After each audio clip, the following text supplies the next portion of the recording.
कडेगावमध्ये गांजा विक्रीसाठी आलेले 2 आरोपी जेरबंद. स्थानिक गुन्हे अन्वेषण शाखेची कारवाई. कडेगाव येथे गांजा विक्रीसाठी आलेल्या 2 आरोपींना स्थानिक गुन्हे अन्वेषण शाखेच्या पथकाने सापळा रचून अटक केली.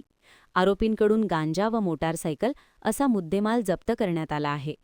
पोलीस अधीक्षक संदीप घुगे यांच्या आदेशानुसार अंमली पदार्थांची तस्करी, विक्री व वितरण करणाऱ्यांवर कारवाई करण्यासाठी स्थानिक गुन्हे अन्वेषण शाखेला सूचना देण्यात आल्या होत्या.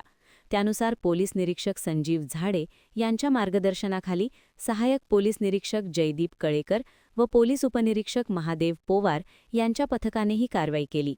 पथकाला मिळालेल्या गुप्त माहितीनुसार 9 मार्च रोजी कडेगाव ते कडेपूर महामार्गावरील राजवीर मंगल कार्यालय परिसरात सापळा लावण्यात आला. काही वेळात 2 जण मोटारसायकलवरून तेथे आले असता पोलिसांनी त्यांना ताब्यात घेतले.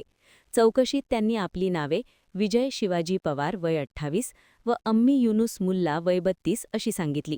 पंचांसमक्ष तपासणी केली असता विजय पवारच्या सॅकमध्ये तयार गांजा आढळून आला. आरोपींनी हा गांजा जादा दराने विक्री करण्यासाठी आणल्याची कबुली दिली. पोलिसांनी गांजा व मोटारसायकल असा मुद्देमाल जप्त करून दोन्ही आरोपींना पुढील कारवाईसाठी कडेगाव पोलीस ठाणे यांच्या ताब्यात दिले आहे. या प्रकरणाचा पुढील तपास पोलीस उपनिरीक्षक PS जाधव करत आहेत. महान कार्य न्यूजसाठी आदी माने, मिरज.